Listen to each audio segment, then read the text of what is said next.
Durante a ditadura militar, as autoridades decidiam de quais informações você podia tomar conhecimento e quais seriam escondidas dos cidadãos. Hoje, os brasileiros são livres para escolher o que ler, o que ver e o que ouvir. Mas esse direito não é absoluto. Ele deve ser exercido em sintonia com outros direitos fundamentais. Mentira e crimes de ódio, por exemplo, não têm a proteção da Constituição.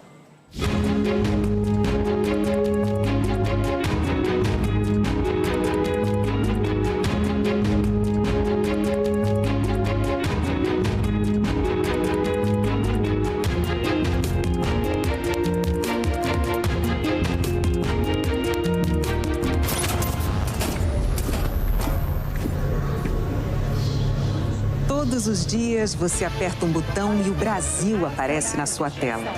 O acesso de todos à informação de qualidade é fruto do trabalho do jornalista. Esse profissional que busca as fontes, checa os fatos, vai onde a notícia acontece.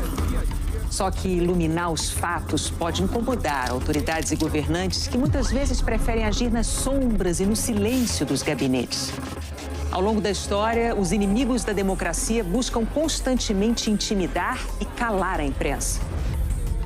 As tentativas de deturpar a realidade e omitir informações levam até a atentados contra a integridade física dos jornalistas.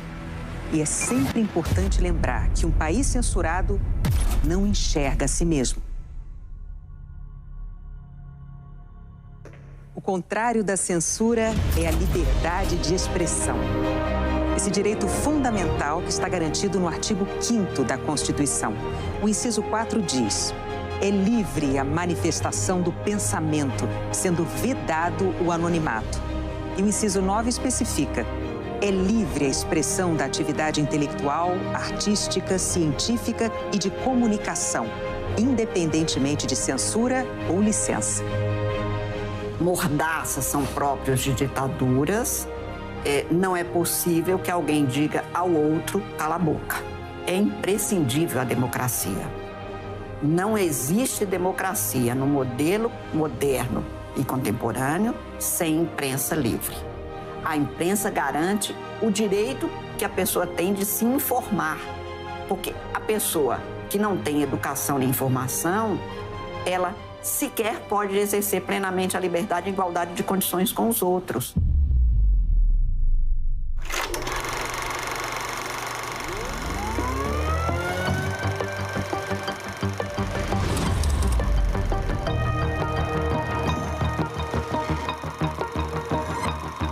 Imagens que não envelheceram. Pelo contrário, o tempo rejuvenesceu as cenas em preto e branco que retratam sentimentos bem conhecidos. O alívio da vacina, a alegria bem maior que a dorzinha no braço. O orgulho estampado no rosto, ganhando de goleada da careta do ai-ai-ai. Como parecem próximos de nós os brasileiros e brasileiras dos anos 70, que enfrentaram uma epidemia de meningite. A história deles ainda tem uma segunda dose de heroísmo, porque durante vários anos aquela foi uma epidemia secreta. Durante a ditadura, houve uma epidemia de meningite. E a ditadura proibiu que a imprensa divulgasse notícias para negar que houvesse uma epidemia no Brasil. Então, era uma loucura completa essa repressão à liberdade de expressão. Eles conseguiram deter a divulgação desses dados. Eles não queriam que a população se alarmasse com a epidemia. E essa ideia de não querer que a população se alarme significa também deixá-la completamente despreparada para combater algo que ameaça. Durante 3 anos, de 1971 a 74, as autoridades negaram a existência da epidemia, tentando esconder os fatos que corriam de boca em boca. O vai-vem das ambulâncias, a multidão na porta do hospital. E lá dentro, uma situação muito pior. Nemiro Ribas tinha 1.200 pacientes, lá não tem 1.200 leitos. Tinha 500 leitos, então tinha gente no chão, tinha gente que estava segurando seu próprio soro, né? Internei a criança na pia, Criança pequena cabe numa pia. Né? Uma situação dramática. O doutor Jacir Pasternak viu a meningite muito de perto. Era infectologista em São Paulo, o centro da epidemia. Trabalhava no Hospital Emílio Ribas, a referência no tratamento. O jovem médico receitava antibióticos, mas o que angustiava era a falta de um outro remédio fundamental naquele momento: informação. A falta de divulgação foi ruim, matou muita gente, com certeza, por falta de, não só de divulgação, como de organização. O importante não é preservar a vida das pessoas, o importante era preservar o regime e não, aspas, gerar pânico. Em 1974, a epidemia explodiu. Só em São Paulo foram quase 18 mil casos. Muitos nem tinham tempo de chegar ao hospital. A meningite meningocócica tem várias formas, uma das quais é uma doença muito grave, muito aguda, que pode matar em 4 horas. Naquela época, os ministros não falavam com o jornalista como hoje, né? Mas, sei lá, por que cargas d'água, eu falava bem com o ministro da Saúde do governo Geisel. Ele foi de 74 a 79, que era o Dr. Paulo Almeida Machado. Aí eu fui lá e gravei a entrevista com ele.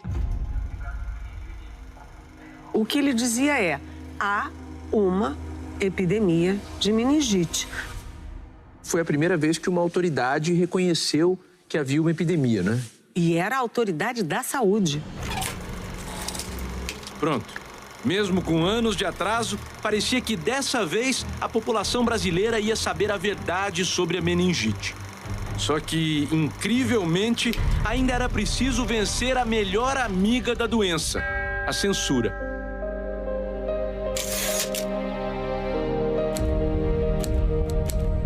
E eu escrevi a entrevista, o ministro da Saúde admitindo a epidemia. Eu ainda estava escrevendo, ela já estava censurada, ela foi censurada.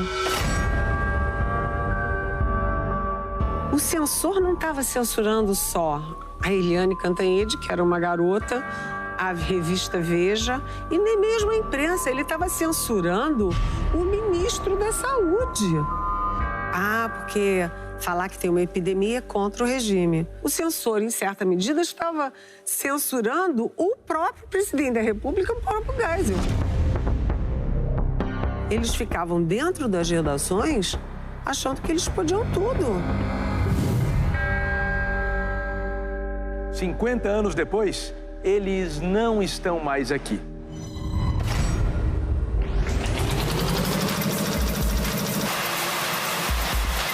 Sob a proteção da Constituição de 88, nenhuma autoridade decide com antecedência o que você tem ou não tem direito a ler, ouvir e assistir.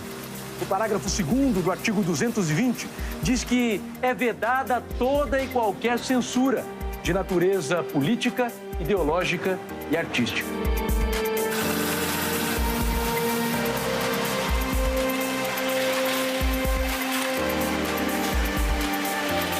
Se a pandemia da Covid impôs a todos nós um tempo de muito sofrimento, os grandes problemas tiveram soluções inéditas e a informação chegou. O governo federal impõe obstáculos à informação correta dos cidadãos com a falta de transparência e as recentes mudanças de metodologia na divulgação dos dados da doença. Os veículos G1, O Globo, Extra, o Estado de São Paulo, Folha de São Paulo e o UOL formaram uma parceria inédita para trabalhar de forma colaborativa na busca de informações precisas e necessárias nos 26 estados e no Distrito Federal. Hoje o Brasil tem exatamente média de 1.000 mortes por dia. Chegamos a 8.816.113 diagnósticos de Covid no país. Agora, esse mesmo consórcio inicia mais uma etapa do trabalho, uma campanha nacional em favor da vacinação. É hora de dizer vacina sim. Ela protege você e protege os outros. Vacina sim. Uma campanha para todos.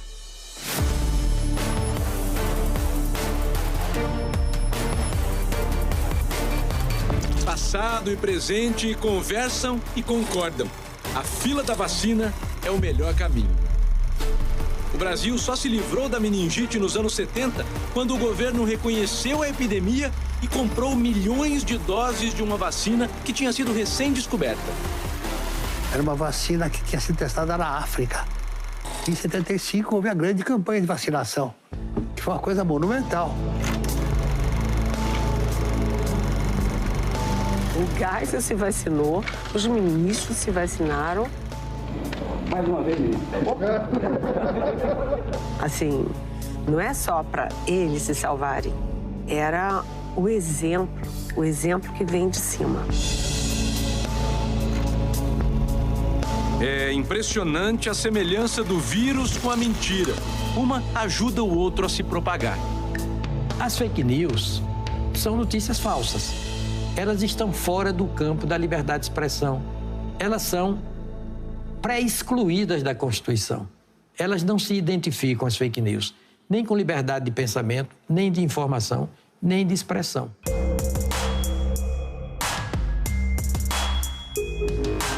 A pessoa que cria aquela informação, ela está buscando o maior alcance possível, ou seja, a pessoa 1 passa não só para a pessoa 2, passe para a pessoa 3, 4, 5, 6 e cada uma delas vai estar disseminando a notícia falsa. É exatamente o comportamento do vírus, né? Tem 7 milhões de visualizações, né? Tá circulando bastante, então. Quando a gente teve essa necessidade de criar as agências de checagem. A missão do Fatal Fake é estabelecer para as pessoas o limite do que é mentira e do que não é. Estão chegando aqui no Brasil. Ele fala que no teste tem um contaminante, tem um vírus e tal, tem esse tipo de microscópio não tem capacidade de mostrar um vírus. É uma história já falsa, né? Com isso daqui a gente já consegue cravar que é fake. Já. Ninguém imagina que Vladimir Putin tenha aprendido a falar português de uma hora para outra sem sotaque nenhum. Algumas mensagens, evidentemente, não são verdadeiras. O problema é que nem todos usam esses recursos só para explicar os avanços da tecnologia, como estamos fazendo aqui. Diariamente, muito material é produzido e espalhado com a intenção específica de confundir. Uma democracia precisa de informação de qualidade, feita por uma imprensa livre e independente. É por isso que o trabalho do jornalista é protegido pela Constituição.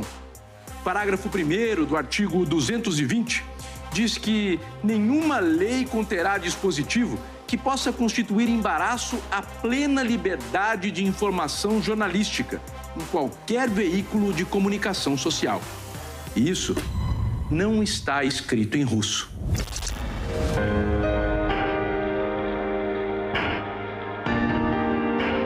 Cada vez mais agora cresce o papel do jornalismo profissional, do jornalismo objetivo, do jornalismo que vai buscar os fatos, do jornalismo que tem compromisso com a verdade.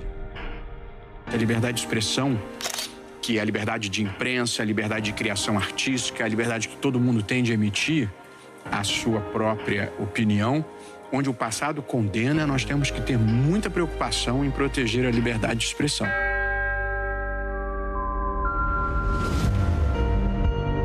A censura do período ditatorial, ela não se limita à imprensa, né? Era uma censura que se estendia muito à produção cultural. A censura tinha proibido os versos de Cálice. Cálice, cálice, Pai, afasta de mim esse cálice. O som desaparece. Meu som! Alô? Alô, alô, alô. A televisão também não escapou dos censores. Estas cenas dos primeiros capítulos de Roque Santeiro, de 1975, não puderam ser exibidas. É a Praça Roque Santeiro.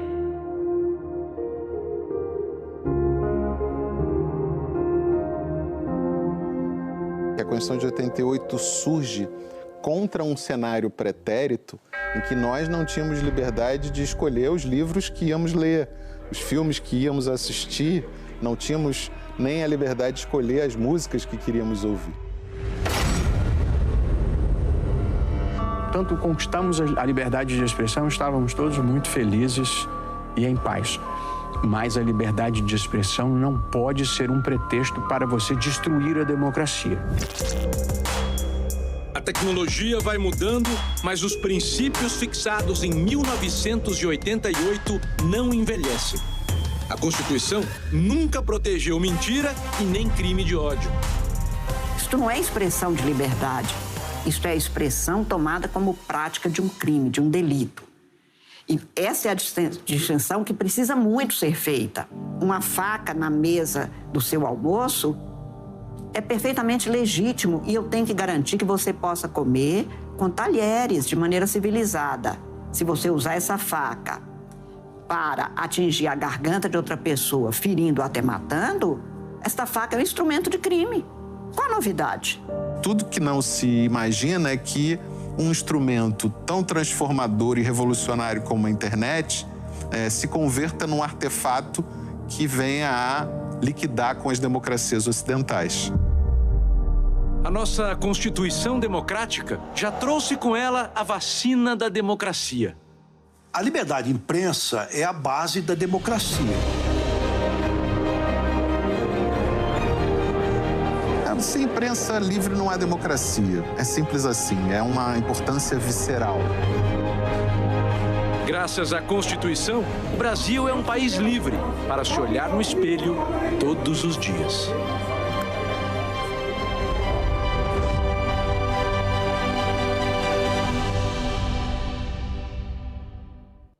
O tema de amanhã é igualdade. Se inscreva no canal Noar Games TV 2 para mais vídeos e notícias da televisão.